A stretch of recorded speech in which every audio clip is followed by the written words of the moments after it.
고요는 언제나 우리 곁에 있지만 우리는 그것을 쉽게 알아보지 못하곤 합니다. 잠시 마음을 가만히 두면 처음에는 잔잔한 물결이 이는 듯 보이지만 곧 설명할 수 없는 불편함이 스며옵니다. 마치 오래된 방에 누군가 조용히 들어와 앉아 있는 듯한 기척. 형체는 보이지 않지만 분명 존재하는 감각. 그 존재가 바로 마음의 문을 두드리는 괴로움의 첫 그림자입니다. 우리는 그 괴로움을 피하고 싶어 합니다. 그러나 도망칠수록 그림자는 더 길어지고 소리는 더욱 또렷해집니다. 괴로움은 끈질기게 묻습니다. 너는 무엇을 두려워하며 무엇을 붙잡고 있는가? 우리는 그 질문이 두려워 문을 닫아 걸지만 닫힌 문 너머로 들려오는 울림은 오히려 더 커져갑니다. 이때 마음속에 새로운 물음이 떠오릅니다. 만약 괴로움이 우리를 미워한다면 왜 이렇게 오래 곁에 머무는가? 미움은 오래 머물지 못하지만 인연은 떠나지 않습니다. 어쩌면 괴로움은 우리가 외면해온 감정들, 두려움, 욕망, 눌러둔 생각이 형체를 바꾸어 다시 돌아온 모습일지도 모릅니다. 우리가 괴로움의 이름을 알아차리는 순간 칼날 같던 얼굴은 서서히 스승의 얼굴로 변합니다. 스승은 사라지라고 하지 않습니다. 다만 그대로 보아라라고 말할 뿐입니다. 괴로움은 더 이상 추방해야 할 적이 아니라 우리 내면의 가장 깊은 자리에서 오래전부터 속삭이고 있던 진실의 목소리입니다. 그 목소리에 귀 기울이기 시작하는 순간 우리는 괴로움이 왜 찾아왔는지, 무엇을 말하고 싶은지, 그리고 그것이 어떻게 우리의 깨달음으로 이어지는지 비로소 알아보게 됩니다. 이제 당신과 나는 그 진실에 조금 더 가까이 다가가려 합니다. 고요 속에서 들려오는 괴로움의 이름을 함께 밝혀봅시다. 내면의 여행을 계속하고 싶다면 구독과 알림을 눌러주세요. 고요 속으로 들어가는 일은 마치 새벽의 안개 속을 걷는 것과 같습니다. 처음에는 모든 것이 흐릿하고 어디에 발을 디뎌야 할지도 알 수 없습니다. 시야는 좁고 발걸음은 낯선 부유감에 잠식되며 익숙한 공간조차 낯설게 느껴집니다. 그러나 한 걸음을 더 내디디면 안개 너머로 희미한 그림자가 느리게 형태를 갖추기 시작합니다. 마음의 고요 역시 이와 같지요. 눈을 감고 숨을 깊게 들여 마시면 세상의 소음이 물러나고 내면의 미세한 떨림만이 남습니다. 이 떨림은 처음에는 부드럽지만 고요가 깊어질수록 더 선명하게 다가옵니다. 잔잔한 연못 위로 돌멩이 하나가 떨어지듯 작은 파동이 마음 전체로 퍼져나가며 우리는 그 파동에 결국 하나의 이름을 붙입니다. 괴로움이라고. 하지만 이때 마음은 혼란스러워집니다. 방금까지 고요 속에 있었는데 어째서 그 고요는 더 깊어질수록 불편함을 드러낼까? 이 감정은 갑자기 생겨난 것일까? 아니면 오래전부터 내 안에 자리 잡고 있었던 것일까? 고요가 시작되는 지점에서 괴로움이 모습을 드러낸다는 사실은 역설적이지만 바로 그 역설이 수행의 문을 여는 첫 순간입니다. 괴로움은 폭풍처럼 문을 부수며 들어오지 않습니다. 소리 없이 조심스럽게 오래된 지인이 문 밖에서 가만히 기다리듯 다가옵니다. 그래서 마음은 묻게 됩니다. 이 괴로움은 방금 생긴 것이 아니라 내가 주의를 기울이지 않을 때부터 조용히 머물러 있었던 것이 아닐까? 우리는 종종 괴로움을 침입자로 오해합니다. 하지만 실상 괴로움은 우리가 단 한 번도 제대로 바라보지 않았던 감정일지도 모릅니다. 삶을 살아가며 미뤄온 감정들, 외면해 온 두려움, 눌러넣은 상처, 스스로도 인정하기 어려웠던 욕망. 그 감정들은 어둠 속에 쌓여 있다가 마음의 고요라는 빛이 비추는 순간 하나하나 모습을 드러냅니다. 그래서 고요 속에서 괴로움이 더 크게 느껴지는 것입니다. 고요가 괴로움을 만들어내는 것이 아니라 이미 존재하던 괴로움을 드러내는 거울이기 때문입니다. 그 거울은 변명의 여지도 과장도 없이 있는 그대로를 비춥니다. 우리가 낯설다고 느끼는 이유는 그 모습이 처음 보이기 때문이 아니라 처음 바라보려 했기 때문입니다. 어느 날 한 제자가 스승에게 말했습니다. 스승님, 명상하면 마음이 잔잔해져야 하는데 저는 오히려 괴로움이 더 크게 느껴집니다. 저는 잘못하고 있는 것입니까?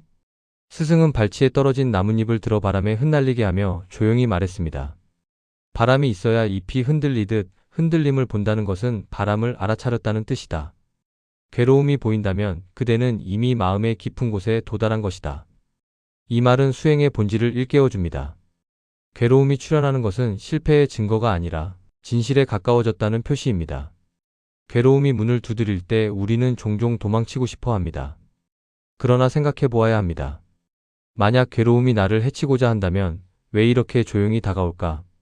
적이라면 문을 부수고 들어올 것이며 미움이라면 오래 머물지 못할 것입니다. 그런데 괴로움은 사라지지 않습니다. 비가 내렸다 그치듯 사라지지 않고 아침 햇살에 녹듯 갑자기 사라지지도 않습니다. 그저 묵묵히 조용히 오래 머뭅니다. 마치 우리가 마주하기를 기다려온 존재처럼. 괴로움은 우리에게 말합니다. 너는 무엇을 외면하고 있느냐? 무엇을 붙잡고 있느냐? 그 질문을 듣기 싫어 문을 닫으면 문 너머의 울림은 더 크게 들립니다. 괴로움은 우리를 괴롭게 하려고 찾아온 것이 아니라 우리가 질문하지 못했던 것에 대한 대답을 이끌기 위해 찾아오는 스승입니다. 괴로움 앞에 오래 앉아 있으면 그 형태는 서서히 드러납니다. 처음엔 매서운 바람처럼 차갑고 오래된 돌덩이처럼 무거워 보이지만 그 속에는 우리가 오랫동안 외면해온 감정의 핵이 숨어 있습니다. 그 핵을 보는 순간 마음은 조용히 깨닫습니다. 괴로움은 나를 해치는 적이 아니라 내가 만나지 못한 나 자신의 그림자였구나. 고요한 마음의 방에서 괴로움은 다시 문을 두드립니다. 이번에는 더 가까운 목소리로, 더 분명한 울림으로. 우리는 여전히 두려워 망설이지만 그 문을 열기 전까지는 그 안에 무엇이 있는지 알 수 없습니다. 괴로움의 문은 닫아둘수록 더 크게 울리고 도망칠수록 그림자는 길어지며 외면할수록 그 존재는 또렷해집니다. 그러나 그 문을 조금이라도 열려는 바로 그 순간 우리는 이미 수행의 첫 문턱을 넘었습니다. 괴로움을 마주하는 이 작은 용기가 마음을 이전과 다른 자리로 옮겨놓습니다. 그 자리는 고요가 단순한 정적이 아니라 진실을 바라볼 준비가 된 공간입니다. 괴로움이 문을 두드리는 순간이 처음이라면 그 다음에 찾아오는 것은 그 괴로움의 정체를 응시하는 일입니다. 그러나 응시한다는 말은 결코 가볍지 않습니다. 마음은 바깥 세상의 움직임에는 민감하면서도 자기 내면에서 일어나는 미세한 떨림을 오래 바라보는 일에는 익숙하지 않습니다. 그래서 번뇌의 그림자는 늘 우리의 시선 너머에서 조용히 꿈틀거리며 기회를 엿보듯 시간을 보내지요. 빛이 비출 때에만 나타나는 그림자처럼 번뇌는 고요 속에서만 드러납니다. 하지만 그 형태는 매번 흐릿하게 흩어지고 우리가 붙잡으려 하면 사라지며 외면하려 하면 더욱 또렷해지는 모순된 존재입니다. 마음은 묻습니다. 이 그림자는 왜 이렇게 붙잡히지 않는가? 번뇌가 잡히지 않는 이유는 단순합니다. 번뇌는 하나의 감정으로 이루어져 있지 않기 때문입니다. 두려움, 후회, 욕망, 집착, 기대, 피로, 슬픔. 이 많은 감정들이 시간 속에서 겹겹이 쌓여 하나의 어둠이 됩니다. 여러 겹의 구름이 모여 깊은 회색 하늘을 만들듯 번뇌도 그렇게 형성됩니다. 그렇기에 번뇌를 정확히 바라본다는 것은 쉬운 일이 아닙니다. 감정들이 서로 얽혀 있기 때문에 어느 조각이 중심인지 무엇이 근원인지 분간하기 어렵습니다. 마음이 충분히 고요해야만 그 조각들이 드러나는데 아이러니하게도 번뇌가 드러나는 순간 고요는 흔들리곤 합니다. 이 모순은 고요해야 볼 수 있지만 보게 되면 고요가 흔들리는 이 구조 속에서 수행은 시작됩니다. 고요한 숲에서 명상을 하던 제자의 이야기는 이를 잘 보여줍니다. 숲은 바람조차 쉬어가는 듯 고요했지만 제자의 마음은 잔잔해지지 않았습니다. 오히려 괴로움은 점점 형태를 드러내며 제자의 가슴을 두드렸습니다. 견디지 못한 제자는 스승에게 달려와 말했습니다. 스승님, 저는 명상할수록 번뇌가 더 많아집니다. 저는 잘못하고 있는 걸까요? 스승은 그의 어깨에 내려앉은 낙엽을 살며시 떼어내며 말했습니다. 고요가 깊어질수록 그동안 보지 못했던 것이 보이기 마련이다. 번뇌가 많아진 것이 아니라 그대의 눈이 밝아진 것이다. 이 말은 수행의 본질을 밝혀줍니다. 수행이란 번뇌를 없애는 일이 아닙니다. 번뇌를 바라볼 수 있는 눈, 그 그림자가 왜 생겼는지 이해하려는 마음, 그 그림자를 보고도 흔들리지 않을 자리를 만드는 일입니다. 그림자가 있다는 사실 자체는 문제가 아닙니다. 오히려 문제는 그림자를 보자마자 무너지는 마음입니다. 번뇌는 없애야 할 대상이 아니라 우리가 마음을 깊이 들여다보도록 안내하는 내면의 지침서입니다. 번뇌의 그림자를 바라보는 일은 처음에는 단순히 감정을 들여다보는 행위처럼 느껴지지만 그 시선이 점점 깊어질수록 우리는 예상하지 못했던 진실과 마주하게 됩니다. 번뇌를 바라본다는 것은 감정 하나를 직시하는 정도가 아닙니다. 그것은 나를 오래도록 움직여온 마음의 구조 전체를 이해하려는 첫 시도이며 그 시도는 때로는 마음의 가장 깊은 층을 드러내는 도구가 됩니다. 고요한 밤, 당신의 마음속에 자리 잡은 그림자는 처음에는 어렴풋한 파동처럼 출현했을 뿐이었습니다. 그러나 시간이 흐르자 그 파동은 단단한 윤곽을 갖추기 시작했고 자신의 존재를 숨기려 하지 않았습니다. 도망가지 않고 피하지 않고 오히려 조용히 다가와 말을 걸었습니다. 나는 너를 괴롭게 하려는 적이 아니다. 너의 마음이 스스로에게 던진 오래된 질문일 뿐이다. 이 순간 우리가 그동안 오해해온 사실이 서서히 풀립니다. 번뇌는 우리의 길을 막는 장애물이 아니라 우리가 바라보지 않은 자리에서 오래 기다려온 메시지의 형태라는 것을, 그 깨달음이 오면 고요는 사라지지 않습니다. 오히려 이전보다 더 깊습니다. 왜냐하면 마음이 스스로를 비추는 순간이야말로 고요가 가장 자연스럽게 드러나는 때이기 때문입니다. 이제 번뇌는 단순한 그림자가 아니라 내면의 지도를 펼쳐 보이는 안내자가 됩니다. 처음에는 두려움으로 보였던 그림자가 사실은 상실감의 잔해였음을, 분노처럼 느껴졌던 것이 사실은 오래된 기대의 무너짐에서 비롯된 것임을, 막연한 불안처럼 느껴졌던 것이 사실은 스스로를 믿지 못했던 흔적임을 하나하나 밝혀내는 과정이 시작됩니다. 번뇌는 말없이 우리를 흔들고 멈추게 합니다. 그러나 그 멈춤은 우리를 무너뜨리기 위한 것이 아니라 내면의 방향을 재정렬하기 위한 자연스러운 과정입니다. 마치 숲길을 걷다가 갑작스레 길을 잃었을 때 잠시 멈추어 서야만 주변의 나무와 냄새, 바람의 방향을 다시 인식할 수 있는 것처럼, 번뇌는 우리에게 멈추어 보라고, 그 멈춤 속에서 우리가 놓친 자리를 다시 살피라고 말하고 있습니다. 그렇기 때문에 번뇌를 바라보는 용기는 단순한 감정 해소가 아니라 마음의 구조를 새롭게 이해하는 깊은 지혜의 발현입니다. 우리는 이제 묻습니다. 이 그림자는 어디에서 왔는가? 무슨 이야기를 하고 싶은가? 왜 지금 나타난 것인가? 이 질문을 던지는 것만으로도 마음은 이미 이전과 다른 깊이에 도달합니다. 질문이 깊어질수록 번뇌는 위협적인 그림자가 아니라 내면의 풍경을 비추는 또 하나의 빛이 됩니다. 그리고 이 장의 끝에서 우리는 이전보다 훨씬 성숙한 질문과 마주하게 됩니다. 번뇌를 더 깊이 바라본다면 그 속에서 나는 어떤 새로운 나를 발견하게 될까? 이 질문은 두려움이 아니라 초대입니다. 당신의 마음 깊은 곳으로 들어가라는 초대. 그 초대는 다음 장에서 더욱 선명한 목소리를 갖게 될 것입니다. 번뇌의 그림자가 모습을 드러내기 시작하면 마음은 자연스레 그 존재가 무엇인지 알고 싶어 합니다. 그러나 감정의 정체를 바라본다는 일은 결코 간단하지 않습니다. 이름 없는 감정은 안개와 같습니다. 잡히지 않고 모양도 없고 소리도 없이 스며들며 어느 순간 마음 전체를 덮어버립니다. 안개가 짙어질수록 우리는 방향을 잃고 그 막연함 속에서 불편함을 느낍니다. 하지만 이상하게도 그 불편함이 어디에서 비롯되는지, 무엇을 말하고자 하는지 알 수는 없습니다. 왜냐하면 감정이 아직 이름을 갖지 못했기 때문입니다. 이름이 없는 감정은 언제나 과장되거나 축소된 형태로만 느껴집니다. 실체를 보지 못한 무언가를 우리는 더욱 두려워합니다. 그러니 마음속에서 일어나는 작은 파동도 괴로움이라는 큰 그림자로 느껴지고, 그 그림자 속에서는 아무것도 구분되지 않은 채 흐릿한 불안만이 자라납니다. 그러나 마음은 결국 묻습니다. 이 감정은 누구인가? 무엇 때문에 나를 찾아온 것인가? 그 질문이 바로 이름 붙이기의 시작입니다. 감정에 이름을 붙인다는 것은 그 감정의 표면만 읽는 것이 아닙니다. 감정은 하나의 층으로 이루어진 존재가 아니라 여러 층이 서로 밀착된 구조물입니다. 두려움 아래에는 상처의 흔적이 있고, 상처 아래에는 기대가 있고, 기대 아래에는 다시 욕망이 있고, 그 욕망 아래에는 말하지 못한 슬픔이 있습니다. 감정을 바라본다는 것은 이 층들을 하나하나 천천히 들춰보는 행위입니다. 그러나 이 과정은 마음의 저항을 일으킵니다. 감정의 실체가 드러나는 순간 우리는 그 감정의 책임에서 도망칠 수 없기 때문입니다.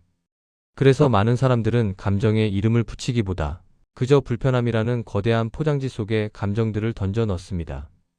그 안에는 서로 다른 감정들이 뒤엉켜 있지만 우리는 굳이 분리해 보려 하지 않습니다. 왜일까요? 분리하는 순간 우리는 도망칠 수 없게 되기 때문입니다. 이름을 알게 된 감정은 더 이상 흐릿한 안개 속의 적이 아니라 분명한 얼굴을 가진 하나의 진실이 되기 때문입니다. 그러나 고요의 깊이가 더해지면 마음은 결국 감정의 이름을 마주할 수밖에 없습니다. 그리고 이때 수행의 고조는 본격적으로 시작됩니다. 그동안 막연한 괴로움으로 보였던 감정들이 각자의 언어와 형태를 갖추어 하나씩 드러나기 시작합니다. 그 모습은 아름답지 않지만 숨길 수 없는 진실입니다. 감정의 이름을 붙이는 과정이 고조되는 지점은 바로 이 순간입니다. 감정이 비로소 자신의 정체를 드러내고 우리가 그 정체를 인정할 때, 이때 마음은 놀라운 변화를 겪습니다. 감정이 우리를 공격하던 존재에서 우리에게 말을 거는 존재로 바뀌기 때문입니다. 한 제자가 스승에게 찾아와 말했습니다. 스승님, 제 감정이 무엇인지 모르겠습니다. 불안한 것 같으면서도 슬프고 때로는 분노가 치밀어 오르기도 합니다. 저는 무엇을 느끼고 있는 걸까요? 스승은 조용히 대답했습니다. 물은 그릇을 만나야 모양을 갖게 된다. 그대의 감정도 이름이라는 그릇이 없으니 형태를 알 수 없는 것이다. 감정에 이름을 붙이는 순간 감정은 도망치지 않습니다. 오히려 자리를 잡고 우리를 바라봅니다. 두려움이 이렇게 말합니다. 나는 너를 막기 위해 온 것이 아니라 너의 상처가 아직 치유되지 않았음을 알려주기 위해 왔다. 슬픔은 이렇게 말합니다. 나는 내가 잃어버린 것이 무엇인지 기억하게 하려 왔다. 분노는 이렇게 말합니다. 나는 너의 기대가 무너진 자리에서 태어났다. 이름을 붙여주기 전까지 감정은 괴물처럼 보이지만 이름을 붙이는 순간 감정은 메시지를 가진 존재, 즉 스승으로 변합니다. 이때 마음의 고조는 최고조에 이릅니다. 감정의 본질을 이해하는 순간 감정은 힘을 잃고 우리는 힘을 얻습니다. 이제 밤의 고요 속에서 당신도 자신의 감정에 조용히 이름을 붙입니다. 그 이름은 처음에는 낯설고 두렵지만 조금 더 들여다보면 그 감정은 단 한 번도 당신을 떠난 적 없다는 사실을 알게 됩니다. 그 감정은 당신을 괴롭히기 위한 손님이 아니라 당신이 스스로에게 묻지 못했던 질문의 모습이었습니다. 감정의 이름은 단지 단어가 아닙니다. 그 이름은 당신의 마음이 어디에서 비롯되는지를 가리키는 표식입니다. 이름을 알게 되는 순간 감정은 더 이상 막연한 괴로움이 아니며 당신을 흔드는 폭풍도 아닙니다. 그 감정은 오히려 조용한 이야기꾼처럼 앉아 당신에게 마음의 구조를 하나씩 설명해 줍니다. 그리고 이 장의 마지막에서 우리는 조용히 깨닫습니다. 감정을 이해한다는 것은 감정을 없애는 것이 아니라 감정 너머에서 나를 발견하는 일이라는 것을. 그래서 우리는 다시 묻습니다. 나는 내 감정의 진짜 이름을 알고 있는가? 이 질문은 다음 장으로 향하는 문을 여는 마지막 열쇠이며 그 문 너머에서 괴로움이 스승이 되는 이유가 더욱 깊게 드러나게 될 것입니다. 괴로움에 이름을 붙인다고 해서 그 감정이 즉시 사라지는 것은 아닙니다. 오히려 이름이 명확해질수록 괴로움은 더 깊은 자리에서 자신의 뿌리를 드러내기 시작합니다. 마치 어스레한 안개 속에서 실루엣이 서서히 또렷해지는 것처럼 괴로움은 자신이 어디에서 태어났는지를 보여주려는 듯 조용히 움직입니다. 그런데 이때 마음은 기묘한 변화를 경험합니다. 예전엔 낯선 침입자처럼 느껴졌던 감정이 이제는 설명할 수 없는 온기를 품게 됩니다. 고통이 전혀 약해진 것도 그 의미가 바뀐 것도 아닌데 그 무게 속에서 묘하게 따뜻한 결이 느껴지기 시작합니다. 마치 오래된 스승이 뒤에서 조용히 지켜보고 있다가 이제 때가 되었다는 듯 한마디를 건네는 것 같은 느낌. 그 순간 우리는 자연스레 묻게 됩니다. 왜 괴로움은 나를 괴롭히면서도 동시에 나를 가르치려 하는가? 이 질문이 바로 수행의 문턱을 여는 첫 움직임입니다. 괴로움은 우리가 오랫동안 외면해온 마음의 진실을 가장 먼저 드러냅니다. 두려움, 욕망, 오래된 상처, 포기하지 못한 기대들. 우리는 이러한 감정들이 있다는 사실을 알면서도 그것들이 내 안에서 어떤 모양으로 얽혀 있는지는 보려 하지 않습니다.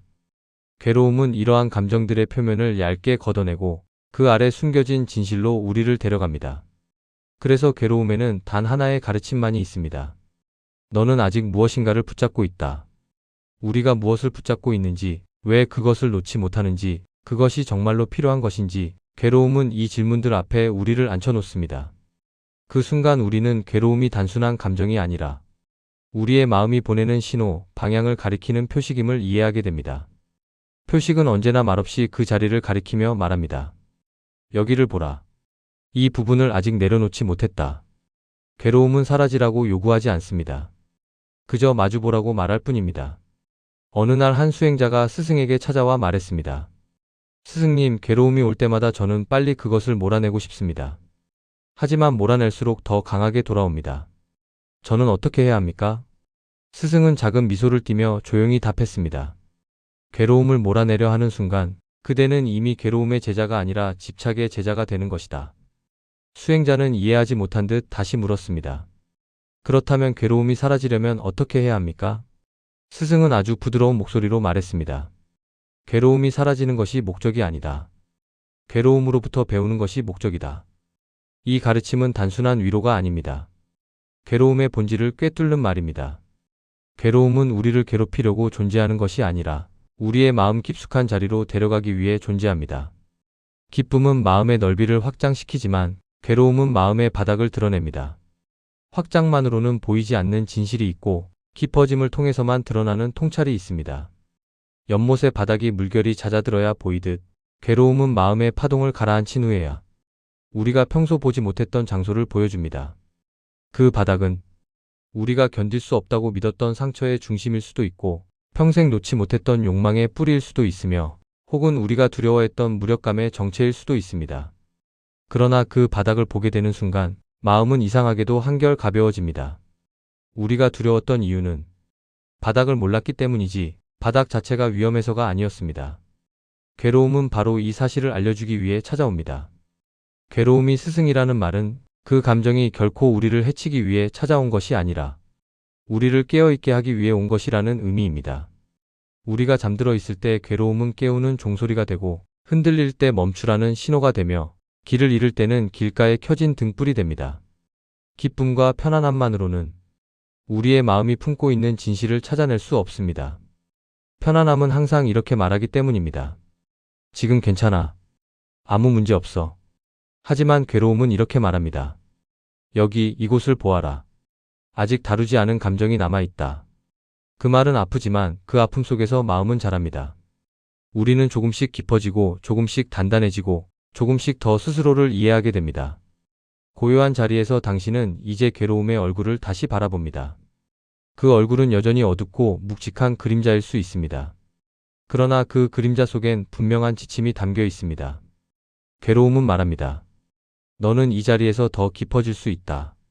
너는 이 감정을 통해 더 자유로워질 수 있다. 너는 나를 통해 너 자신을 이해할 수 있다. 그리고 마침내 우리는 조용히 깨닫습니다. 괴로움은 우리의 적이 아니라 우리가 도달해야 할 곳을 가장 정확히 가리키는 스승이라는 사실을. 괴로움의 방문은 실패가 아니라 성장과 깨달음의 입구입니다. 괴로움이 스승의 얼굴을 하고 있음을 깨달은 후 마음은 또 다른 단계로 걸어 들어갑니다. 그 단계는 이제 무엇을 해야 하는가를 묻기보다 조용히 내가 무엇을 붙잡고 있었는가를 바라보는 시간입니다. 사람은 누구나 무언가를 붙잡고 살아갑니다. 사랑, 인정, 과거의 기억, 스스로 만든 기준, 혹은 버리지 못한 상처까지도 우리는 손안에 꼭 쥐고 놓지 않습니다. 때로는 그 잡고 있는 것이 내 삶을 지탱해 주는 줄 알았지만 사실은 나를 가장 깊이 무겁게 만드는 쇠사슬일 때가 많습니다. 괴로움은 그것을 말없이 비춥니다. 너는 이것을 붙잡고 있다. 하지만 붙잡은 손을 놓는다는 것은 단순한 포기가 아닙니다. 그것은 이것이 나를 지켜주는 줄 알았지만 사실은 나를 가두고 있었구나라고 정직하게 인정하는 순간에야 비로소 시작됩니다. 내려놓음은 억지로 만들어낼 수 없는 행위입니다. 내려놓음은 이해가 무르익을 때 저절로 손에서 흘러내리는 한 송이 꽃과 같습니다. 마음이 스스로에게 묻기 시작합니다. 나는 무엇을 그렇게 놓지 못하고 있었는가? 대답은 단순하지 않습니다. 그 감정의 뿌리는 하나가 아니라 여러 갈래로 나뉘어 깊은 곳으로 뻗어 있기 때문입니다. 우리가 붙잡고 있던 것은 종종 바람 같은 것이었습니다. 잡고 있어야 한다고 생각했지만 정작 손에 쥔 것은 아무것도 아니었던 것. 어린 시절 인정받고 싶던 마음이 성인이 된 후에도 변하지 않은 채 남아있기도 하고 누군가에게 상처받았던 순간이 현재의 나를 끊임없이 규정하는 이름이 되어버리기도 합니다. 또 어떤 사람은 미래에 대한 막연한 두려움을 쥐고 놓지 못합니다. 마치 그 두려움을 붙잡고 있어야 최악의 상황을 막을 수 있다고 믿는 듯이. 그러나 붙잡고 있는 것의 본질을 들여다보면 그 근원은 대부분 사라진 것, 이미 끝난 것, 혹은 아직 오지 않은 것입니다. 즉, 붙잡고 있는 마음은 실제가 아니라 마음이 만든 형상입니다. 괴로움이 말하려는 가르침이 바로 이것입니다.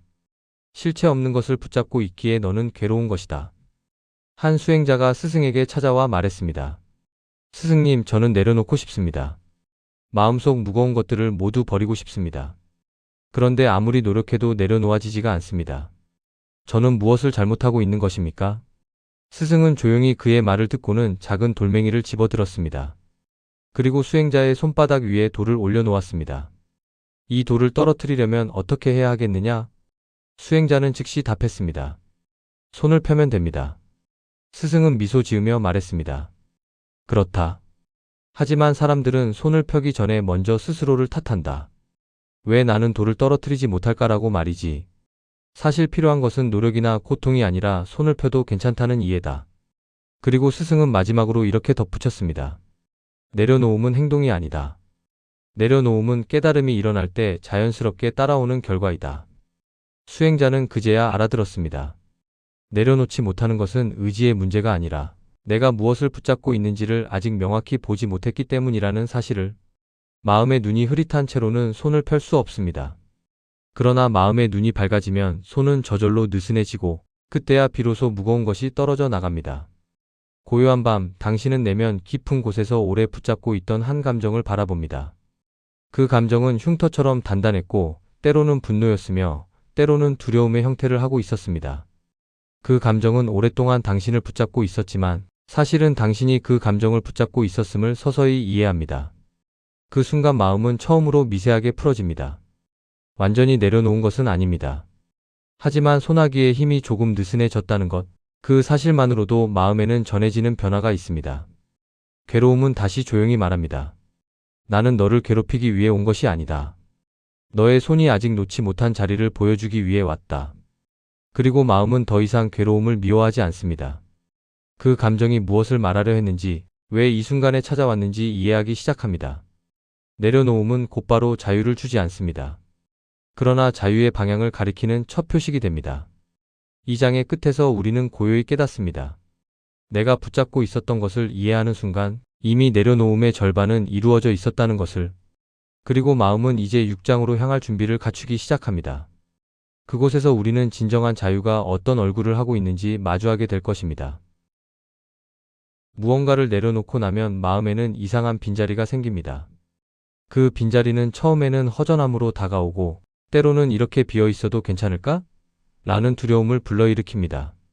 평생 붙잡고 살아온 감정관계 기대 욕망이 우리 삶의 일부처럼 느껴졌기에 그것들을 손에서 놓고 나면 마치 내 일부가 떨어져 나간 것처럼 느껴지는 것입니다. 하지만 마음은 이 지점에서 아주 중요한 사실을 깨닫기 시작합니다. 그 빈자리는 잃어버린 자리가 아니라 되찾은 자리라는 것을. 잡고 있던 것들이 사라지면서 비워진 것이 아니라 잡고 있던 것들 때문에 가려져 있던 자리가 비로소 드러난 것뿐이라는 사실을. 이것이 내려놓음의 첫 번째 선물입니다. 비어있는 자리를 결핍이 아니라 시작으로 바라보는 시선. 내면에서 빈자리가 생기면 그 자리를 가장 처음 찾아오는 것은 외로움도 아니고 두려움도 아닙니다. 고요입니다. 고요는 소리가 없는 상태가 아닙니다. 고요는 마음이 스스로를 방해하지 않는 순간의 상태입니다. 그동안 마음을 어지럽히던 파동들이 멈추고 흩어져 있던 감정들이 자리를 잡을 때 고요는 서서히 자신의 얼굴을 비춥니다. 그러나 고요가 모습을 드러내는 방식은 늘 조심스럽고 섬세합니다. 큰 소리나 극적인 변화가 아닌 수만 번 고르고 나서야 느껴지는 아주 미세한 기류로 찾아옵니다. 마음이 조금 덜 흔들리고 감정이 조금 덜 무겁고 호흡이 조금 더 깊어지는 순간들. 그 순간들 속에서 마음은 깨닫습니다. 아, 이것이 고요였구나. 고요는 새로운 것이 아니라 언제나 있었지만 들리지 않았던 것. 그동안 번뇌와 집착이 너무 시끄러웠기 때문에 그 소리 너머에 묻혀 있었던 것입니다. 고요가 어느 정도 마음에 자리 잡으면 그제야 자유라는 감정이 아주 조용히 모습을 드러냅니다. 자유는 기쁨과도 다르고 쾌락과도 다르고 감정적 해방과도 다릅니다. 자유는 나를 묶고 있던 것이 사실은 내가 쥐고 있었던 것임을 이해하는 순간 찾아옵니다. 그 이해가 깊어지면 마음은 놀라운 변화를 경험합니다. 더 이상 감정에 끌려다니지 않고 두려움이 올라와도 그 결을 파악할 수 있으며 고통이 찾아와도 그것이 무엇을 말하려 하는지 감지할 수 있습니다. 이것이 자유입니다. 고통이 사라진 상태가 아니라 고통이 우리를 지배하지 못하는 상태. 어느 날 한 제자가 스승에게 물었습니다. 스승님, 자유란 무엇입니까?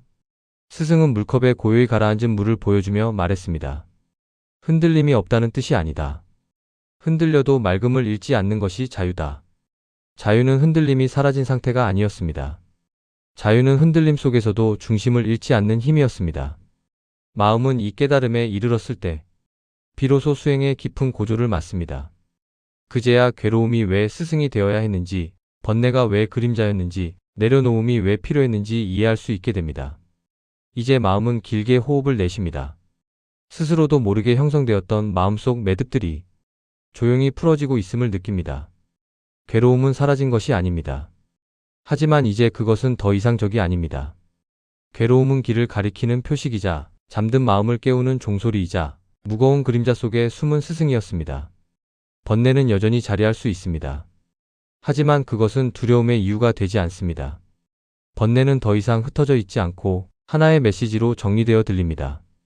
내려놓지 못했던 것은 여전히 마음속 어딘가에 남아있을 수도 있습니다. 그러나 이제 그것이 나를 지배하지 않습니다. 내가 그것의 근원을 알았고 그와 함께 머물 수 있는 고요가 생겼기 때문입니다.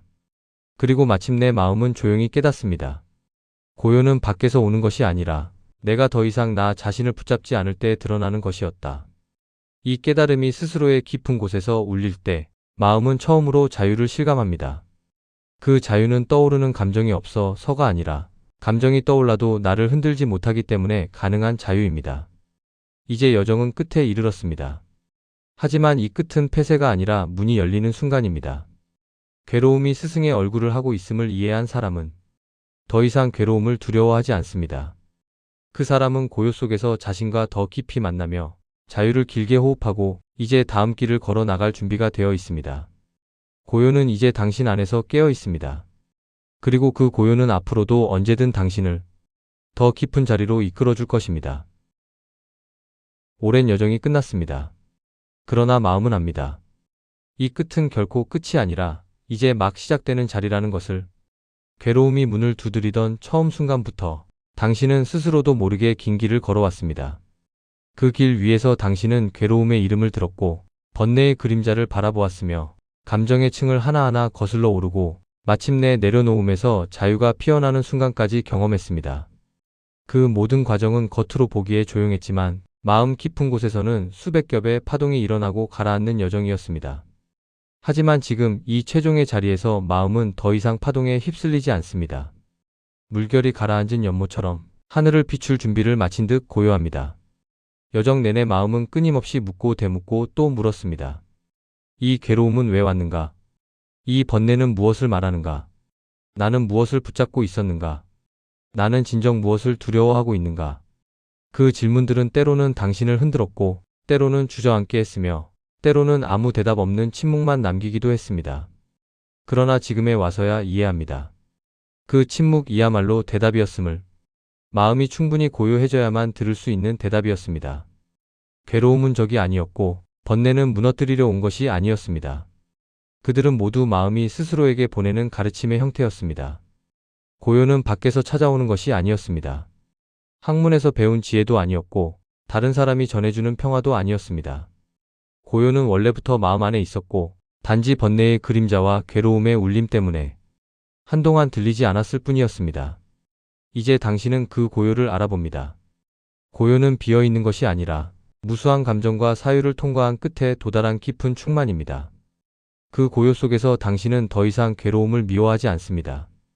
그 감정이 한때 당신을 괴롭혔다 해도 그 괴로움 덕분에 당신은 마음 깊은 자리로 들어갈 수 있었습니다. 괴로움은 초대한 존재였고 당신은 그 초대에 응했고 그로 인해 지금 여기에 도착했습니다. 이제 마음은 속삭입니다. 나는 이전의 나보다 조금 더 부드럽고 조금 더 깊고 조금 더 자유로워졌다. 그러나 이 깨달음조차도 붙잡을 필요는 없습니다. 붙잡는 순간 다시 무거워지기 때문입니다. 깨달음은 소유물이 아니라 밝아진 마음이 자연히 내뿜는 빛과 같은 것입니다. 앞으로도 괴로움은 다시 찾아올 것입니다. 번뇌도 또 모습을 드러낼 것입니다. 당신은 다시 흔들릴 수 있고 다시 혼란스러울 수도 있습니다. 하지만 이제 당신은 압니다. 그 흔들림조차도 고요로 가는 길이라는 것을. 괴로움은 사라지기 위해 오지 않고 당신을 더 깊은 자리로 인도하기 위해 온다는 것을. 고요는 늘 그 자리에 있었고 당신은 마침내 그 고요의 문을 열었습니다. 이제 그 문은 다시 닫히지 않습니다. 당신의 마음은 예전보다 훨씬 넓고 훨씬 깊고 훨씬 따뜻합니다. 그리고 이 여정은 당신이 살아가는 모든 순간 속에서 아직 이어지고 있습니다.